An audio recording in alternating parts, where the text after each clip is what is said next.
आजी आता रोज खुर्चीवर बसत जा हा. तर गुड मॉर्निंग सगळ्यांना. आज काल एकादशी होती, आज द्वादश आहे आणि आमच्या घरी एक खास पदार्थ असतो द्वादशीला. म्हणजे कुठलाही उपवास असला मोठा, जे सगळे उपवास धरतात, तर तो उपवास सगळ्यात दुसऱ्या दिवशी त्याच्या खास पदार्थ बनतो, तो म्हणजे पुडाची वडी. आणि हे बघा इथं आजी बसलेले, नाना, सानू हाय कर बाळा, पदे पदे काय करते तो, काय करते तो, गंध पावडर करते. आजी आजी काय करता, आजी बसल्या ना. तर तुम्हाला दाखवतो काय बनवणं चालू आहे आमच्याकडे. तर आमच्याकडे ह्याला नाही का मासवडी, इकडं पुडाच्या, आमच्याकडे पुडाच्या वड्या म्हणतो याला. आणि बऱ्याच पुण्याकडे मला वाटतं याला मासवडी पण म्हणतात का, मासवडी वेगळी असते माहित नाही मला. पण हे बघा हा मसाला आहे, त्याच्यासाठी मसालाच आहे ना त्याच्यासाठी या पुडाच्या वड्या. मला पूर्वी काय वाटायचं की बाकरवडी आणि मासवडी सारखीच आहे, पण हे आपलं बाकरवडी आणि आमच्या पुडाच्या वड्या सारख्याच आहे, पण बाकरवडी कडक असती आणि सारखी असती. काय खाणार आहे तू आज, तू काय खाणार आहे, कोणत्या? हा बाकरवड्या मैद्याच्या असतात. म्हणजे त्यात काय असतं माहित नाही आपल्याला, पण हा. आणि याच्यासोबत आणखी काय वरण आहे का, साधं वरण भात पोळी आणि हे जी आहे पुडाची वडी. पुडाची वडी कोण म्हणते याला, हे बघा हे काय आत मसाला भरतेत, गोल करतेत, पोळी वाटी त्याच्यात भरतेत मसाला आणि मग गोल कपड्यावर घेऊन असं गोल करतेत मग कापते. बरोबर. मला लहानपणापासून आठवतं की लहानपणी आमच्याकडे बनवायच्या आणि त्या आजी बनवायच्या. आजी तुम्ही बनवायच्या लहानपणी पुडाची वडी? हा, आजीला लय तिखट आवडतं, तर आजी फार तिखट बनवायच्या आणि आम्ही लहान असल्यामुळे आम्हाला काही तिखट आवडत नव्हतं, पण तरी खायचो आम्ही त्या. शानू खाल्ली का तू पुडाची वडी? कशी लागली सांग बरं. इकडे बघ, इकडे बघ कशी आहे, छान आहे ना. Very good. आजचा दिवस फार हेक्टिक होता, कारण खूप व्हिडिओ एडिट करायचे होते, रील्स काढायच्या होत्या आणि त्यामुळे सकाळपासून बसलेलो होतो आणि बाकीचे पण त्यांच्या कामाला गेलेले होते. आता सगळे इथं आले आणि हे बघा ओम भाऊने खूप छान चहा केला. पण खरं यार तुला आवड आहे, आवड नाही. ओम भाऊला नाही का मेड बनवून ठेवलं, मेडवरून ओम भाऊ कधी मॅड होऊन जाईल माहित पडणार नाही तुम्हाला. नाही हे आवड असल्याची आणि इतका छान चहा बनवतो खरंच. आजचा नाही झालेला आहे छान चहा प्यायला या एकदा तुम्ही. तर या चहा घ्यायला 5 वाजलेले आहेत, आपल्याला क्रिकेट खेळायला जायचं, त्यासाठी मला पहिले जरा आपण चहा घेऊ थोडी. आणि टी शर्ट सांगा कसं दिसतंय. आणि राम भाऊ बंधन केलेला चहा कसा वाटतोय? त्यांना गोड हवाय अजून. आज बोललो आपण त्या व्हिडिओ त्या घराबद्दल. 30 मिनिटाचा व्हिडिओ बनवलेला. नाही खरंच एवढा त्रास झाला ना, म्हणजे मी बऱ्याच दिवसापासून पुण्यात राहतो, पण घरमालक अशा पद्धतीचा असू शकतो याची मला पहिल्यांदाच आम्ही पाहिलं. एवढा विचित्र माणूस होता तो. हा, आता तुम्हाला जर माहिती असेल की नसेल, आपलं अविरत सेवा फाउंडेशन आहे, तर त्याच्या अंतर्गत आपण सोशल वर्क करत असतो. वेगवेगळ्या लोकांना किराणा किट, ज्यांना गरज आहे खूप वयोवृद्ध लोकांना मदत करत असतो. तर मला पहिल्यांदा जेव्हा तो घरमालक भेटला होता, म्हणजे अगोदरचा ज्या गोकुळनगरमध्ये राहायचं, तर मला सांगितलं की मी खूप सोशल वर्क करतो आणि मला आमच्या घरच्यांच्या म्हणजे आठवणीत मला धान्य किंवा लोकांना अन्नदान करायचं आहे असं सांगत होता मला तो. तर मी म्हटलं ठीक आहे आपण करूया, काही अडचण नाही. पण जेव्हा आम्ही रूम सोडायचं म्हटलं तर त्यांना एवढं अंगात आणलं, एवढा वेड्यासारखा वागू लागला तो. मला तर कळलं नाही की त्यांची म्हणजे मानसिक स्थिती चांगली होती का नव्हती माहीत नाही, पण एकदम भांडायलाच आला आणि म्हणे रूम तुम्ही खराब केली आणि मला 12,000 रुपये रूम साफ करायला लागेल म्हणे. म्हणजे आम्ही 1 महिन्याचं रेंट तर शिल्लक दिलंच त्यांना, की आम्ही ज्या आता समजा आपण ॲग्रीमेंटही केलं नव्हतं तरी पण आम्हाला ती सोडायची होती ती रूम.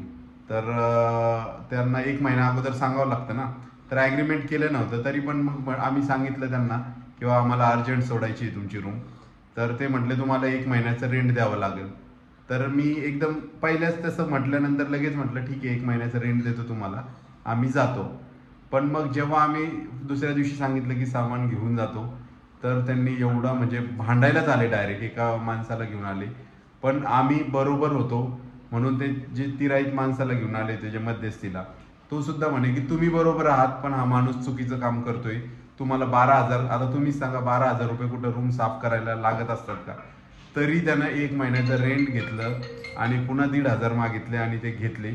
तर एवढा वाईट अनुभव होता आणि भांडण करायची तयारी होती त्याची, की भांडायचंच, पोलीसची हे करू लागला, पोलीसमध्ये जातो. मी म्हटलं तुम्ही पोलीसमध्ये जा, नाही तर कुठे चला, मीच जातो म्हटलं पोलीसमध्ये. मग मी जेव्हा म्हटलं पोलीसमध्ये जातो असं आहे, तर मग तेव्हा त्यांनी पैसे दिले आणि त्यानंतरही चेक दिला, कॅश पैसे दिले नाही, म्हणजे आळून प्रत्येक ठिकाणी अडवायचा प्रयत्न केला. पूर्ण व्हिडिओ बनवलेला. पण असू दे, आता हे सगळं सुदर्शनच्या व्हिडिओमध्ये तर आहेच, पण असे विचित्र लोकही आपल्याला भेटतात. पण आपण व्हिडिओ बनवतो म्हणून आपल्या गोष्टी लक्षात आल्या की असे होते. जे व्हिडिओ बनवत नाही त्यांना किती त्रास असतो. आता आपण व्हिडिओ नसता बनवला, आपला त्रास लोकांना थोडी कळाला असता. आता जे पण करणार रूम ते सगळे विचार नाही. आणि सावधतेनं ह्या माणसाची रूम करताना ना, गोकुळनगर आणि स्वतःला भाजपचा खूप मोठा म्हणजे महाराष्ट्र लेवलचा पदाधिकारी सांगतात ते, की मी सचिव आहे ओबीसी सेलचा वगैरे कुठल्या तरी सेलचा, तर मी असा आहे, मी तसा आहे असं सांगतात. पण असं फसवेपणा करतात लोक. पण सगळेच असे नसतात. मी बऱ्याच ठिकाणी राहिलो आणि बरेच घरमालक खूप कॉपरेटिव्ह असतात आणि मदत करतात प्रत्येक ठिकाणी. हाच एक माणूस विचित्र भेटला, पण असो झाला, आता ती रूम सोडली आपण. पण असा अनुभव कुणालाही येऊ नये असा अनुभव आम्हाला आला, त्यामुळे आम्ही काही व्हिडिओ पण केला नव्हता बरेच दिवस. आणि त्या रूमचा प्रॉब्लेम पण होता. आता तो प्रॉब्लेम सुदर्शनच्या व्हिडिओमध्ये असेलही, त्यामुळेही सोडली आपण ती रूम. पण चला, भेटतो पुन्हा तुम्हाला. मी आता खेळायला जातोय आणि ओम भाऊनं तयार केलेला चहा घ्यायचाच आहे. चहा घेतल्यानंतरच खेळायला जाणार आहे. चला. तर बऱ्याच जणांच्या कमेंट होत्या की आजी खाली फरचीवर बसतात आणि थंडी असती खाली फरची. तर आम्ही आजीला वारंवार सांगतही असतो की काहीतरी बसायला घ्या, पण त्यांना ते बसायला घ्यायला आवडत नाही आणि कंटाळाही येतो. आणि त्यांच्यासाठी एक शॉल पण आणलेली आहे. आम्ही बाहेर गेलो होतो तिकडे तेव्हा सुदर्शननं खूप छान शॉल आणली होती त्यांच्यासाठी. तर ती शॉल सुद्धा त्यांनी गावाकडेच ठेवली, आणली नाही. त्यांना अशा वस्तू वापरावं वाटत नाही, जपून ठेवावं वाटतात. पण आता मग त्यांचं तेच म्हटलं की आता त्यांना ती सोय करून टाकू त्यांना आता. त्याच्यामुळं तुम्ही जे म्हटले ना कमेंटमध्ये की आजीला बसायला खाली थंड असतं, त्यासाठी बघा आता काय व्यवस्था केली आजीची. हे बघा, आजीला आता सेपरेट एक खुर्चीच दिली आहे बसायला.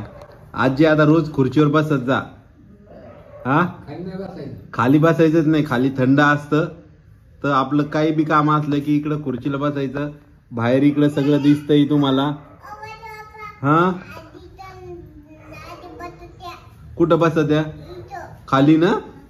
आता कुठं बसायला लावशील आजीला? आजीला कुठं बसायला लावशील? आजीनं कुठं बसायचं रोज? कुठं? खुर्चीवर. आता ही आजीची जागा आहे की नाही? कोणती आजीची जागा? कोणती?